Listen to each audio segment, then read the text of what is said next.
President Trump is being taken to Walter Reed National Military Medical Center in Bethesda, Maryland tonight after testing positive for the coronavirus overnight.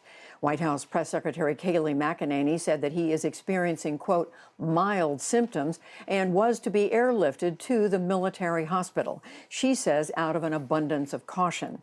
There are reports tonight that the president's symptoms include a low-grade fever, fatigue, nasal congestion, and cough.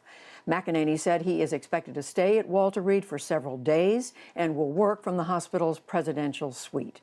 Word of his positive test raised more questions than it answered and brought much uncertainty to the state of the presidential campaign and beyond.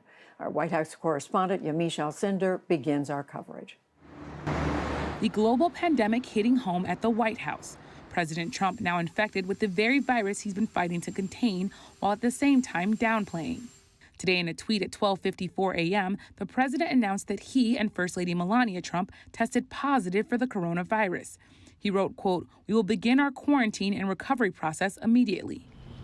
In the meantime, the White House scrambled to do contact tracing, and officials there expressed optimism. The Chief of Staff, Mark Meadows. The American people can rest assured that we have a president that is not only on the job, will remain on the job, and I'm optimistic that he'll have a very quick and speedy recovery. He has mild symptoms. As we look at that, the doctor will continue to provide expertise. And White House Press Secretary Kayleigh McEnany spoke on Fox News this afternoon. Yeah, so he's having mild symptoms, but he's feeling good.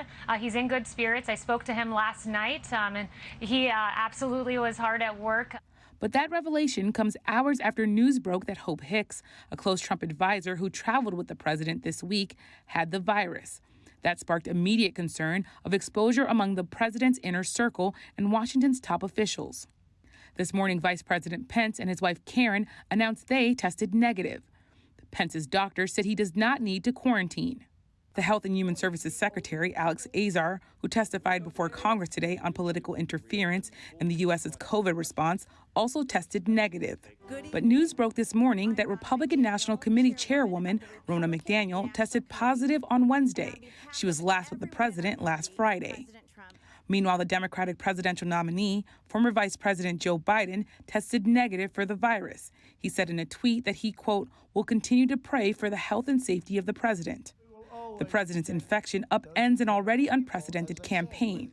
I don't wear masks like him. Every time you see him, he's got a mask. Put a mask on, when I think I need it. The president has long downplayed the virus and cast doubt on the necessity of social distancing and facial coverings. That's a little bit like the flu. It's a little like the regular flu that we have flu shots for. And we'll essentially have a flu shot for this in a fairly quick manner. And back in March, he told journalist Bob Woodward in a phone interview that he intentionally downplayed the virus's severity. I wanted to always play it down. I still like playing it down. Yes, sir. Because I don't want to create a panic. At the presidential debate this week, he claimed his large campaign rallies aren't risky events. Critics quickly pointed out that former GOP presidential candidate Herman Cain died of coronavirus after attending one of the president's indoor rallies in Oklahoma. At a charity dinner before his positive test result last night, the president was optimistic that the pandemic would soon end. The end of the pandemic is in sight. Meanwhile, hospitalizations have hit their highest levels since May in at least 9 states across the U.S. National cases have surpassed 7.2 million. This morning, House Speaker Nancy Pelosi said she hopes President Trump's positive test result is a turning point in his attitude toward the virus. This is tragic. It's very sad. But it also is something that going into crowds, unmasked and all the rest, was sort of a brazen invitation for something like this to happen. It's sad that it did, but nonetheless hopeful that it will be a transition to a saner approach to what this virus is all about. President Amerika Syarikat Donald Trump. Today, global markets quickly fumbled as news of the president's infection broke around the world. President Trump is not the first head of state to test positive for the virus. Among them, the UK's Prime Minister Boris Johnson and Brazilian President Jair Bolsonaro. World leaders sent the president their well wishes. Russian President Vladimir Putin wrote in a memo that he is sending sincere support to President Trump. but some struck a more critical tone.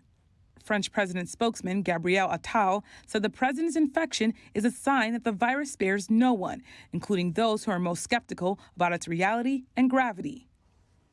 And Yamiche joins me now from the White House, along with our Lisa Desjardins, who is in Maine tonight, reporting on the Senate race there.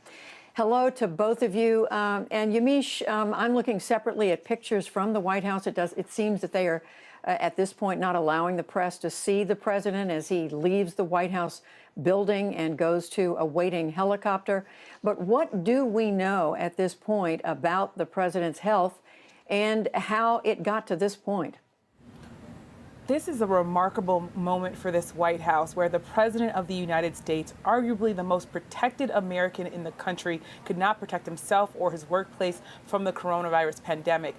White House officials say that out of an abundance of caution, the president is being moved to Walter Reed Hospital. They say that he's going to still be working there and that he is in good spirits, that he's experiencing mild symptoms. There are multiple reports that say he has a low-grade fever, some sort of nasal congestion, as well as fatigue. The White House doctor says that he feels as though the president is going to be continuing to be looked at and monitored around the clock. In terms of treatment, the president has been given one infusion of an experimental but promising, I'm told, cocktail of antibody medicines that are aiming to help him. The president is also, the doctor says, taking vitamin D and zinc and a daily aspirin. The president, though, how we got here is a critical question, and it's a question that is really to be answered, at least in part, when you look at the president's calendar and his extensive travel over the last few days. So to put up for people, I hope we can put up that graphic. We look at, he had 4 rallies between now and last Thursday. Last Thursday, September 24th, he was in a rally in Jacksonville, Florida. The following days, he was in Virginia and Pennsylvania. Last Saturday, he was in the Rose Garden with Amy Coney Barrett, the judge that he has nominated to the Supreme Court. Then on Tuesday, September 29th, he traveled to Cleveland for the presidential debate. And this is really where things get critical for this time period to pay close attention. On Wednesday, September 30th, the president, along with his family and Hope Hicks, who was tested positive now, traveled to Minnesota. That night, she was diagnosed with the coronavirus. The next day, after the president knew that Hope Hicks had been diagnosed, he traveled to Bedminster, New Jersey for a fundraiser overnight. And overnight, we learned on Thursday that he himself tested positive for the virus. So I pressed the White House today, and a number of reporters pressed the White House. Why did the president travel after he knew that Hope Hicks tested positive?